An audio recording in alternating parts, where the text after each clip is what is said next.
doctors, nurses, psychologists, pharmacists, and medical scientists have a special duty to try and heal the sick and save lives. We all believe that they do not take sides and are above politics. But during the apartheid era, there were health workers who colluded with the state, often turning a blind eye to police brutality and torture. This past week, the Truth Commission had a special hearing in Cape Town, highlighting some of the human rights violations committed in South Africa's medical profession in the past.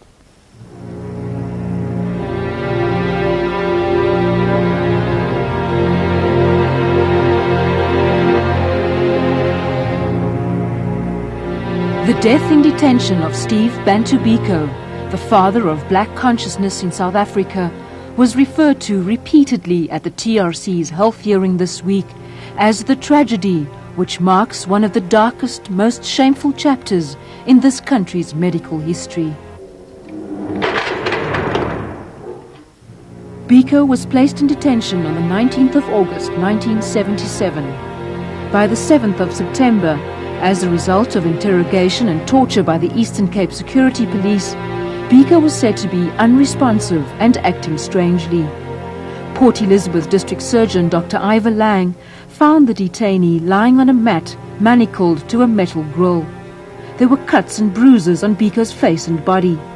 Dr. Lang did not ask how the injuries had been sustained, but at the request of the security police, he wrote a false medical certificate stating that he'd found no evidence of abnormality on the patient. The following day, in the presence of his superior, Dr. Benjamin Tucker, Dr. Lang again examined Biko, this time while Biko lay on a mat soaked with urine. After tests showing brain injury, the doctors authorized the patient's return to the police cells. On the 11th of September, the patient collapsed. The doctor accepted police refusal to transfer to hospital and agreed to Mr. Biko's transfer 750 miles to Pretoria at the back of a Land Rover on the floor. On the 12th of September, 6 hours after arriving in Pretoria, Steve Biko died on a stone floor in Pretoria's Central Prison. Steve Biko was a medical student, and under ordinary circumstances, he would today have been a practicing doctor. His legacy to South African medicine has to be thoroughgoing correction of those issues in this story that might conceivably ever allow it to happen again. Peter, thank you very much, and I'd like to add my voice to yours in apologizing to Mrs. Biko and her family. Although I'm very proud to be a doctor, I can never listen to or read the chronology of Steve Biko's death without feeling a deep sense of shame. The Commission also heard the humiliating story of Elder Barney, a 50-year-old political activist and diabetic who was denied proper medical care before she died in detention in an Eastern Cape prison in 1987. Her medical reality was denied by health professionals. She had severe insulin-dependent diabetic, and she was told to eat sweets and take sugar.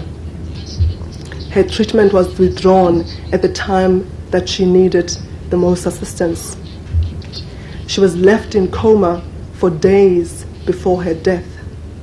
They said that we have tried everything we could for Elder Barney's health, but she has passed away. We asked where was she, in hospital or here in prison. They did not answer that question.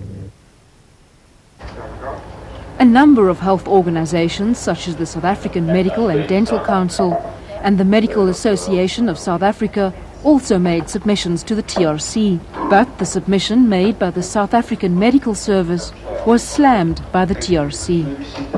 We have to face our past. The omission at the center of this submission is the complete silence around the war in which the SADF was involved. A former medic in the SA Medical Service this week broke his silence about his involvement in the war. The first time I ever put a stitch into a person, or the first time I ever gave anybody an injection, was at Tembisa Hospital. As medics, we were sent there on Friday and Saturday evenings to practice on people because, quite frankly, it didn't matter if we made a mistake because they were black people. And many mistakes were made. TRC commissioners emphasised that this week's health hearing was just a small step in a long process of healing, which should be followed up by the medical profession and human rights organisations. If we achieve anything through this process, I do hope that we ensure that human beings are never again treated like animals and like non-people the way Steve Biko was.